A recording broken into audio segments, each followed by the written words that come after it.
পুরুষোত্তম বন্দে পুরুষোত্তম। আমার ইষ্টগুরু পরম প্রেমময় শ্রী ঠাকুর অনুকূলচন্দ্র রাতুল চরণে কোটি কোটি প্রণাম জানিয়ে আমি আজকে একটি নতুন সুন্দর আলোচনা উত্থাপন করছি, যেটি স্টেফান অজয় সরকার এসপেরোদা খুবই শিক্ষাবিদ এবং তো পড়াশোনা করেন সব ঠাকুরের বইগুলো সেখান থেকে কালেকশন করে করে তিনি এখানে উত্থাপিত করেছেন। এগুলো আমার জানা ছিল না, আমি জানতে পারলাম, আপনাদেরও সেই শোনাচ্ছি।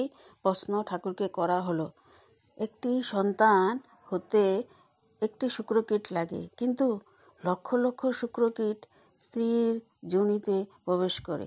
প্রকৃতিতে এমন অমিত ব্যয়িতা আর কোথাও দেখা যায় না।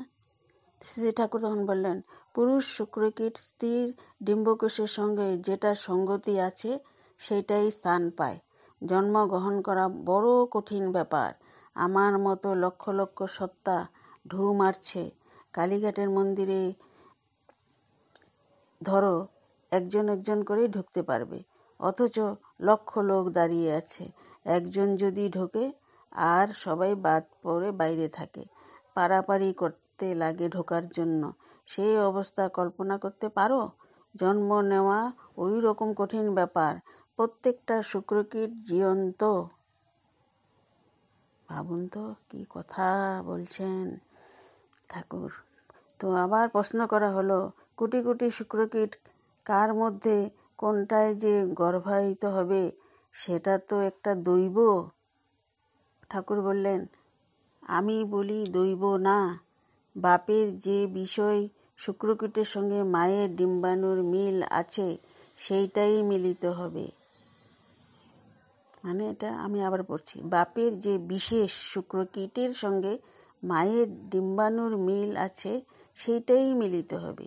সেই জন্য বিয়ে ও দাম্পত্য জীবনের চলন ঠিক করা দরকার। আলোচনা প্রসঙ্গ 20-241 এবং আলোচনা প্রসঙ্গ 18-133 এটি আছে। তো দেবী প্রসাদ বলছেন, 30-40 লক্ষ শুক্রকীট মধ্যে যে একটি ওভা ডিম্বকোষের মধ্যে যায় সেটা কিসের উপরে নির্ভর করে? শ্রী ঠাকুর বললেন, এফিনিটি, আসক্তি যেমন থাকে, ওভা ডিম্বকোষ সেইভাবে চুজ করে বেছে নেয়। আমি যদি আমার বউকে ভালোবাসি আর সে ভালোবাসা যদি প্যাশনেট বৃত্তিমুখী না হয়, তবে ওই ভালোবাসার ভাব প্রমিনেন্ট প্রধান যে শুক্রকীটে সেইটি ওভাতে যায়। চন্দ্রপাণিদা বললেন, সবগুলি কি এফিনিটি যুক্ত হবার টান থাকে না? শ্রী ঠাকুর বললেন, থাকলে মেলা সাওয়াল মেয়ে হতো। তো কখনো দুটো যায়, তখন টুইন হয়, যমজ হয়। তো 18টা পর্যন্ত যায়, তবে অতগুলো যাওয়ার মূলে গোলমাল আছে, ওইগুলো অ্যাবনর্মাল, অস্বাভাবিক। তো দীপরক্ষী 11-281 পৃষ্ঠাতে আছে। শ্রী ঠাকুর বললেন, ভালো বংশের ছেলেরাও কুসঙ্গে পড়ে নষ্ট হয়ে যায়। অনেক ম্যাস্টুরবেশন হস্তমিথুন করে, ওই ধরে কি করছে তা হয়তো সে নিজেও জানে না। একটা স্পার্ম শুক্রাণুকে যদি একটা মানুষ ধরি তাহলে অতগুলো মানুষ একসঙ্গে মেরে ফেলা হয়। কাজলদা বলছেন, বৈধ লিগেল সেক্সুয়াল ইউনিয়ন যৌন সঙ্গম যখন হয় তখন তো লক্ষ লক্ষ স্পার্ম বেরিয়ে সেগুলো মরে যায়। ঠাকুর তখন বললেন, সেইগুলো আবার কাজ করে, মরে এগুলো অ্যালাকাইন হয়ে ওই একটাকে সুস্থভাবে এগিয়ে নিয়ে যায়। তো দীপরক্ষী 8-197। তো আরেকটি বিষয় আমি বলছি, নারী এবং পুরুষ কে কাকে অফার বা নির্বাচন করবে।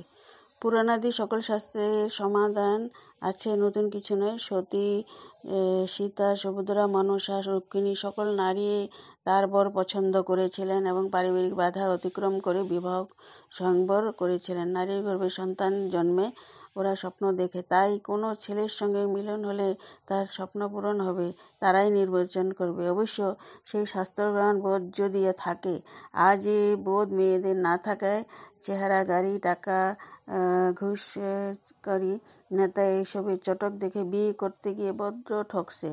জীবন বিস্ময়, আজ বিয়ে কাল ডিভোর্স হচ্ছে।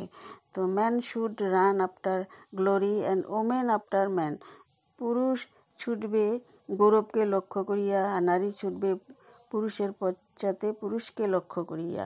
তো এটি মানে নেপোলিয়নের কথা। গৌরব অর্জন উপঢকন, ইষ্ট স্বার্থে পুরুষ ধায়, ধারণ রক্ষণ প্রেরণা সেবায়, নারী যবে তার পিছনে যায়।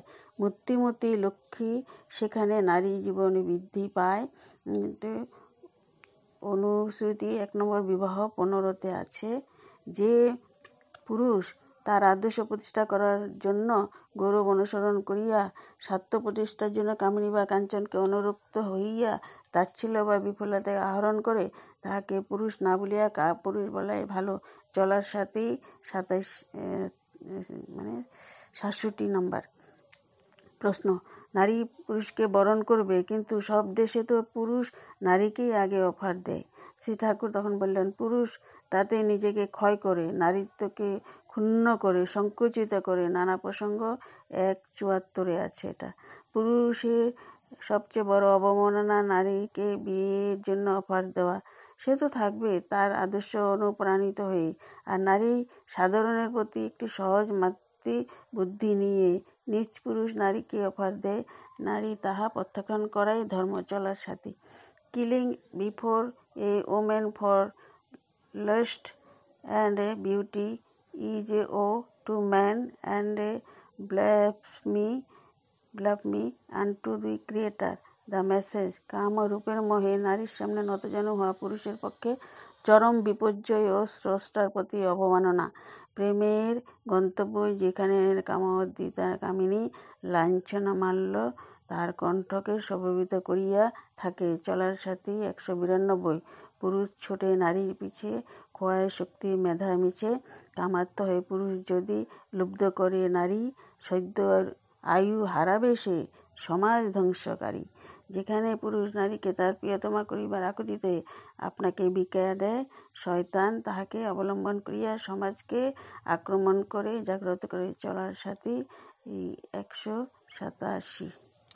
তো জয়গুরু, এগুলো আমাদের জানা দরকার।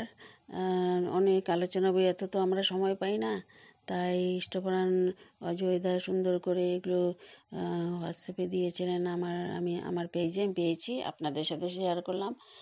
এগুলো জানলে অনেকটা আমাদের নিজেদের সুবিধা হয়, আমরা অন্যকেও বলতে পারি। সবাই ভালো থাকেন, সর্বাঙ্গ মঙ্গল হোক, দয়ালকে নিয়ে চলতে থাকেন।